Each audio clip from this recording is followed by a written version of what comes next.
Grinn with PlanetSide TV here with Tramell, the art director. Senior art director. Senior art director, PlanetSide 2. Decided to drop in here at SOE Live to ask him a few questions. So go ahead. Let's do it. Let's get down to it. All right. So we had the new vehicle reveals that you guys just did at the keynote recently. Are we not only going to see continent-specific vehicles, but more Empire-specific vehicles as well? Yeah, we'll definitely be dropping those at a later date. What we showed at SOE Live were a buggy and a snowmobile version, the quad, and basically a tracked version of the Sundra. And we've got a bunch of other ones that we want to introduce as well.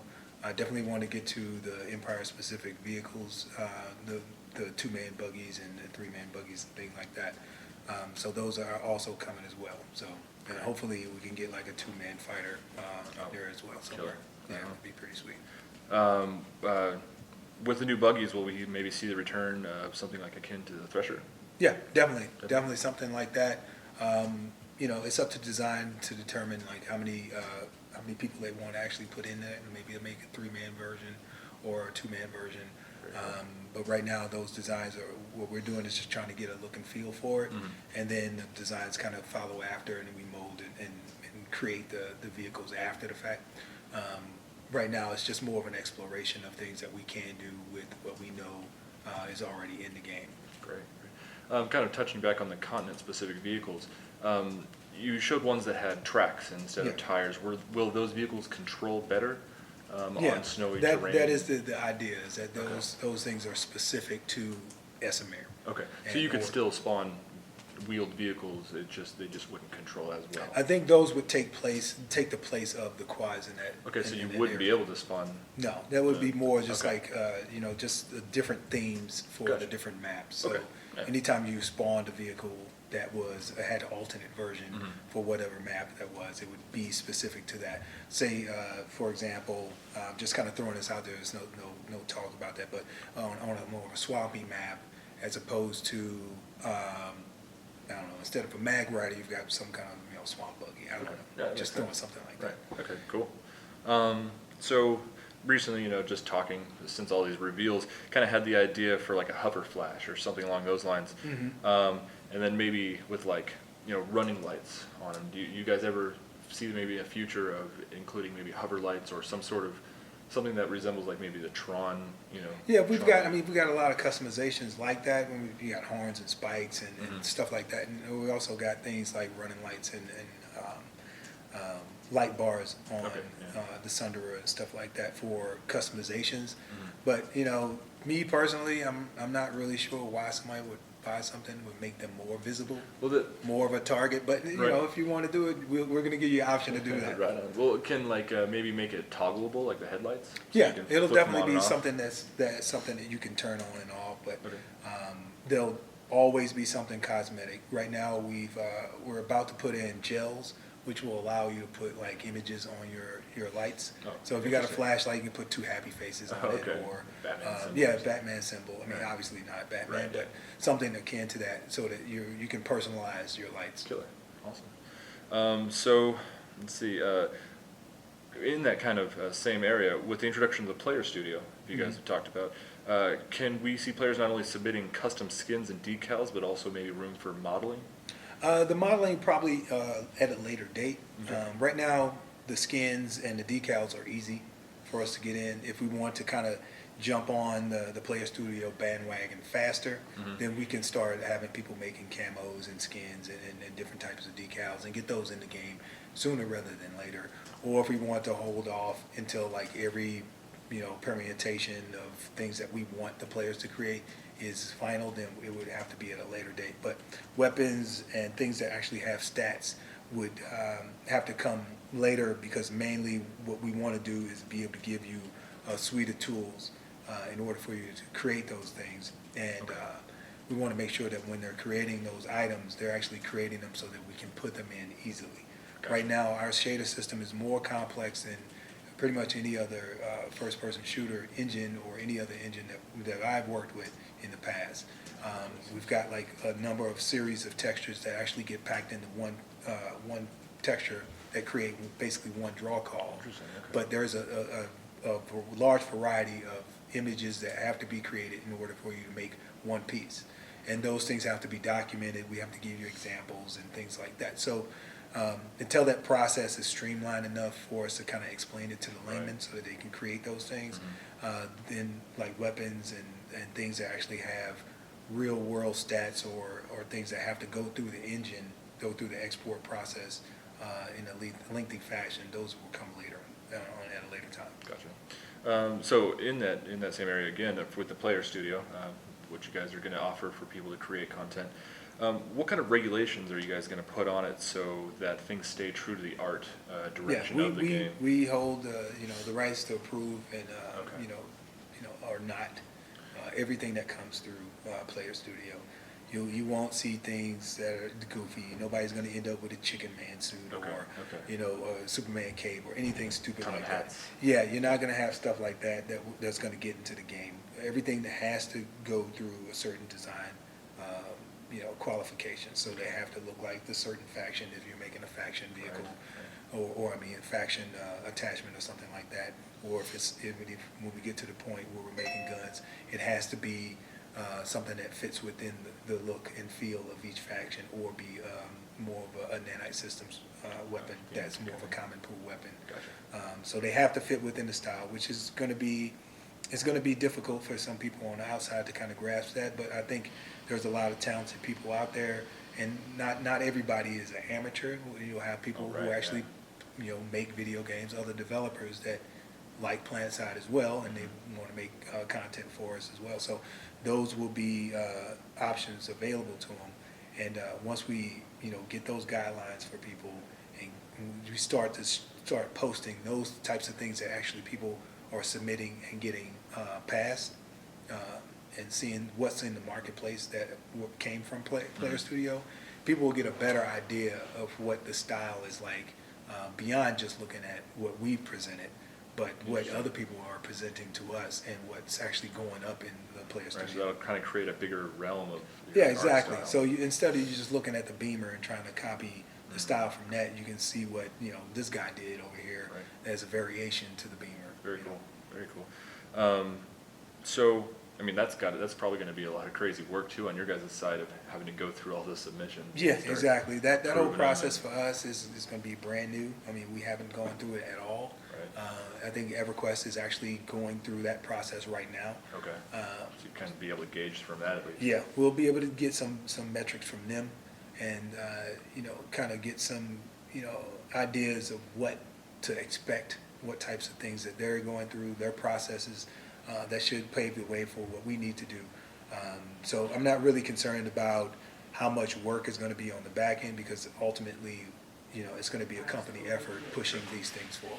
Cool, very cool. And kind of a little bit more on that, what about like vehicle HUD art? Will that be available to maybe in the Player Studio to modify, like being able to change up the HUDs inside of vehicles and certain things like that? Possibly. I mean, a lot of these things are embedded in like different systems, and it's kind of hard to get at. And a lot of those things, like the UI and Flash elements, are usually memory heavy. So if we start to spam the game with like so many different options of different things that we have to actually draw, it could become problematic. But I mean, we can always explore those types of things. Nothing's off the table at this point. We just have to make sure we do it in a way that works best for the game. Then that'll be something that we focus on. If people want customizable bases, or they want different attachments and things like that, or different vehicles, we'll have to gauge like the needs of the people beyond what we want to do with this 3-year plan that Smedley wants.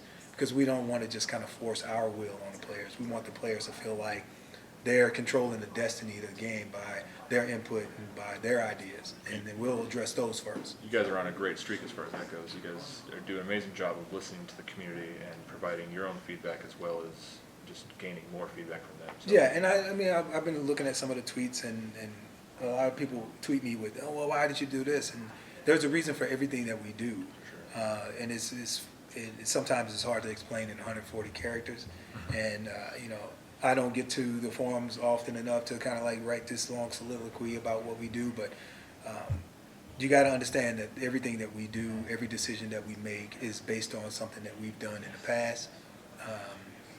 Things that we can change, we will change.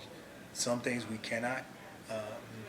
Perfect example, somebody's asking me about, well, why can't you make the mini chain gun the way it was? Okay. The way it was based on a game that was 10 years old that was not cover based. Mm-hmm. Okay, so Right. you can run up to a wall with a gun that's right at your hip and not worry about anything being in your way. Interesting. Okay, yeah. PlanetSide 2 is more of a cover based game.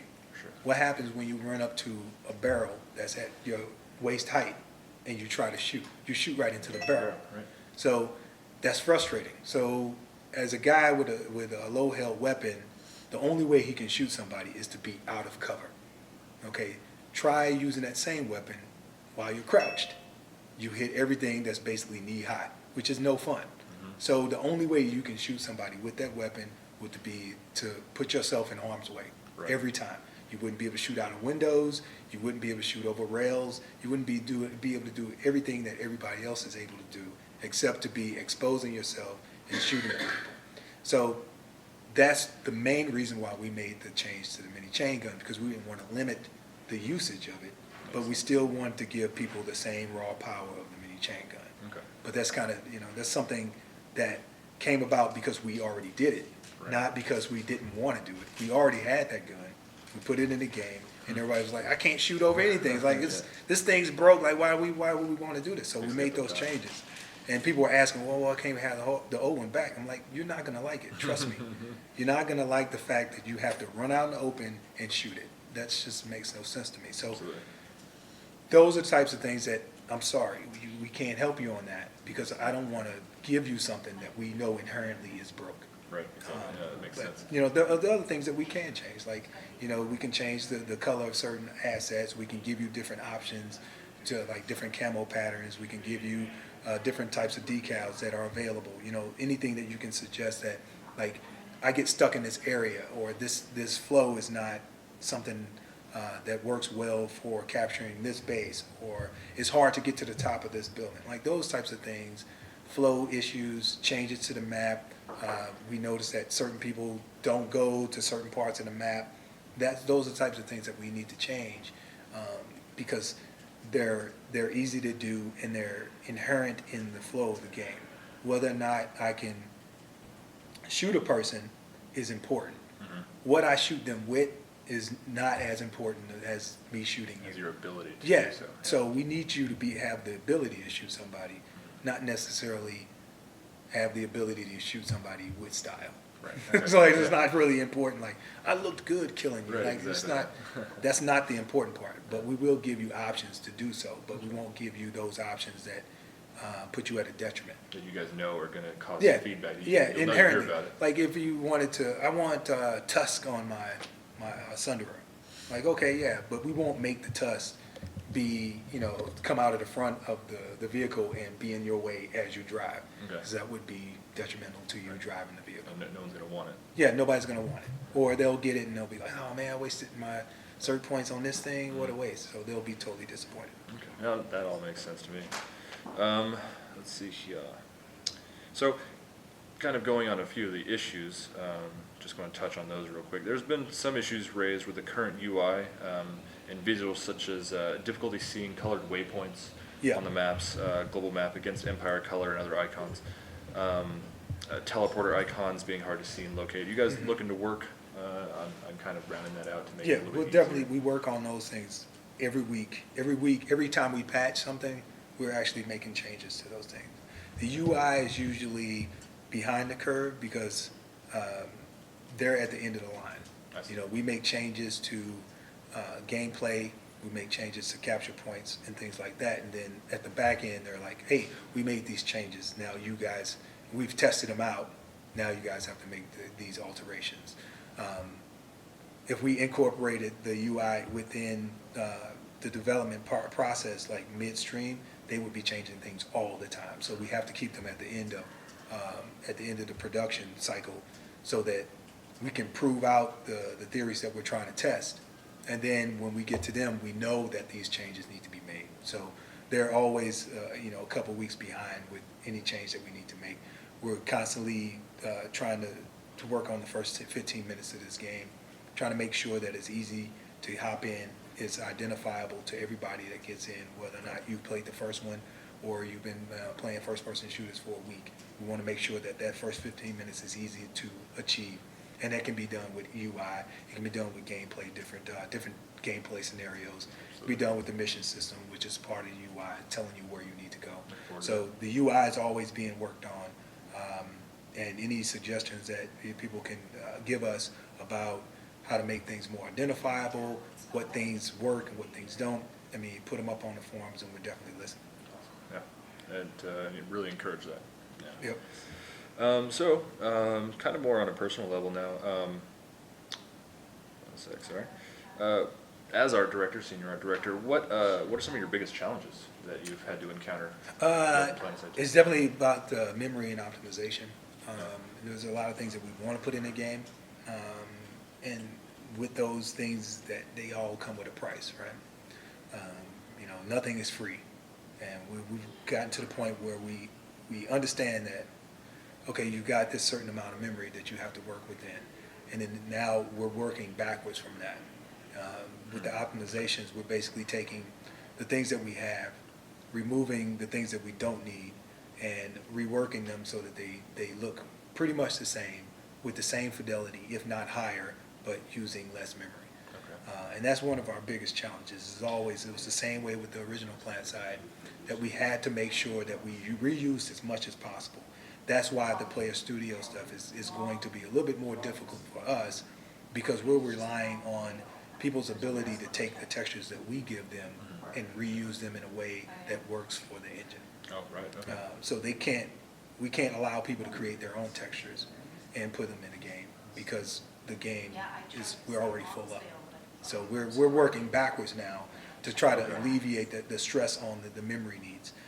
So that's always has been an issue from day one, and we're constantly hammering on it. But in order to move forward, we have to tackle those things. So as we start to add more stuff, those things will be optimized into texture sheets that we've already used, and things that we haven't used yet will be basically stripped out. So we make it more lean. As you start to get patches, the patches will be smaller and smaller, hopefully. And it's because we're basically reducing the assets that you actually need. Those sizes are actually being reduced or repacked in a way that's more economical for the game. Okay. All right. Yeah. Well, on the opposite end of the spectrum there, what's kind of your more enjoyable? What's kind of your favorite aspect of senior art direction? I think that's it. And then working with different people, working with lots of talented individuals. I think just trying to figure out that puzzle. That puzzle is good. Like I like the challenge of, hey, we've got this much memory. How do we get 15 miles out of this thing? How do we get to squeeze every ounce of power out of this engine? That's the challenge for me. We haven't used Forge Lights to the highest of its ability. We've only barely scratched what it can do. It's a pretty new engine. So. Yeah, it's very new. It's very new. It's built from the ground up. I mean, it's a homegrown engine. It's got a lot of benefits. It's got a lot of downsides, but it's perfect for what we need it for. And as we continue to develop it, it'll be even more suited for every genre of game that we ever want to create. It's probably one of the most powerful engines that I've worked with in regards to just raw putting things on screen, having them look good when they're on screen, not necessarily having large scale flaws in it. This is stable. It's stable in a way that's it's baffling considering the amount of time that we've actually spent on it. Right. We started it with Free Realms and it continued on in Clone Wars, but the actual real work of making it that next gen or the current generation and future generation engine has only come about in the last year and a half. So, I see that progression started into where we are today, and that's just incredible. We've got a group of people that they know what they're doing. They know exactly what needs to be done. They nail it every time. I'm very impressed with the program and staff, impressed with the designers that are on the team, and the artists that we've amassed over the years. It's just a great wealth of talent that are at SOE right now. So that's one of the greatest things about working at SOE is that you're surrounded by individuals that are pretty much everyone is almost like everyone at your level is better than you. You know, You keep each other going. yeah, you keep each other going. Everybody's better at than you at something else. So, you know, Bill Yates is more of a technical person, and who's also another one of the art directors on the team. Okay. Matt Broom is really analytical. He can break things down. You know, he's another one of the art directors on the team. He manages all the character stuff.